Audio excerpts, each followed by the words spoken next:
So you mentioned three words that I kind of want to just discuss before we move forward, because I know a lot of our listeners are maybe comfortable with small business stuff, buying an independent business on their own. But you mentioned three things. You mentioned the word sponsors, private equity, and family office. And these are words that we typically hear often in the business space, but in the larger business space. So just to kind of round out your introduction, can you kind of tell us what is a sponsor, what is a family office, what is private equity, and how do they all kind of relate in the business buying and owning world? Sure, absolutely. And so I know a lot of folks are in real estate. This acquisition and investment piece of the market is not all that different. So a family office is just somebody who made a lot of money before you. So they're a source of capital. So think about the Rockefellers, think about the Coors Light family. Here in Atlanta, think about Arthur Blank, and he owns the Falcons and all the money that he has. So someone who, or a family that at some point in their history made a lot of money, and now actually investing that money becomes a full-time job.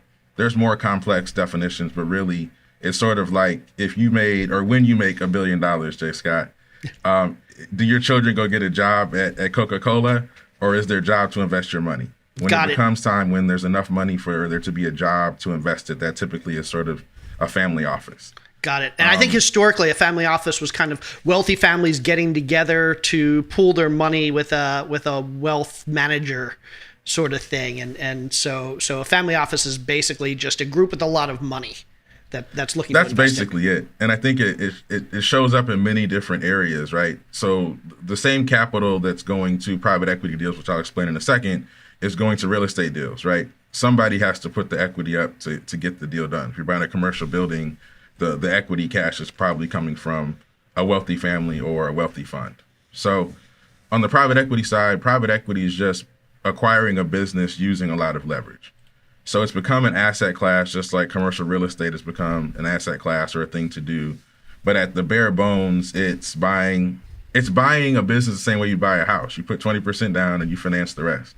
So if you want to buy a $10 million business, you put $2 million down and go get $8 million of debt.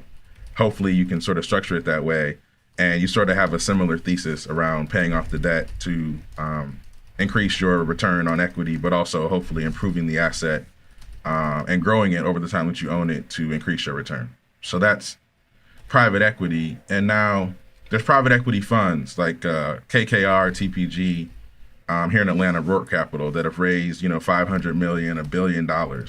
So those are private equity funds that have a dedicated fund of money. There's also a huge marketplace for independent people like you and I that want to go buy businesses that are probably a bit more sophisticated than just folks talking at the local grocery store about buying a business, but sort of have put up some infrastructure, have some experience in that environment.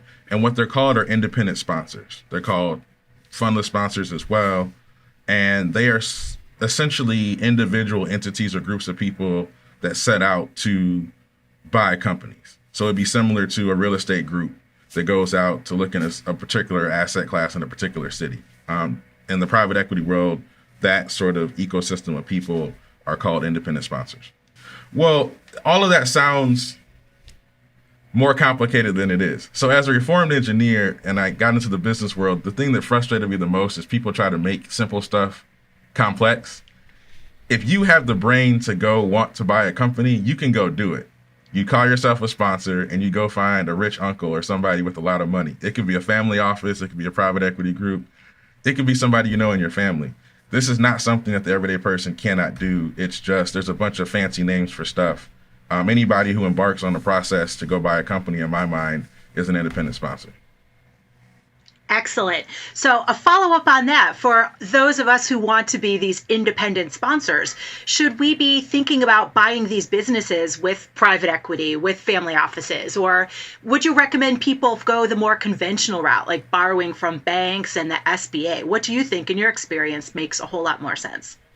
I think there's two paths for folks, and I would say my gut tells me 80% of people, their best bet is to go find a business that they understand. Either they understand the industry and have known the business for a while, or they actually know the owner through some personal network or relationship, and leverage that to go get a SBA loan, which allows you to borrow up to $5 million, I think. It may be a bit higher, but you can borrow that and the government will guarantee 75% of it. So it becomes a lot easier to get these loans through banks. And so for 80% of people, I would say the SBA route makes the most sense. You'll still need to put up around 10 to 25% in equity to get the deal done.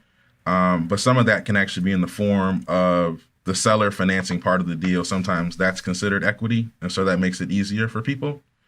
The other 20%, I would say if you're more sophisticated or maybe you have a lot of great relationships with institutional investors, so just private equity funds, hard debt and real estate becomes mezzanine debt and private equity. If you know those kind of folks and you're in that boat, then it might make more sense to sort of go get private equity or go get sort of institutional capital to make your acquisition.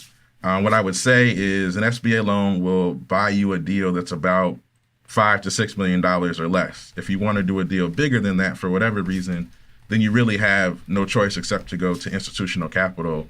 But I would say the process going either way is similar, except in the sort of SBA lane, you're going to be dealing with more. Your local bank is going to be your source of sort of doing everything. So the same folks you deal with every time you go get your money out of the bank or need to get a new credit card because you lost it, those folks would be managing that process. If you go the institutional route, then you're going to deal with a bit more sophisticated of an investor. And so you should just know that going in.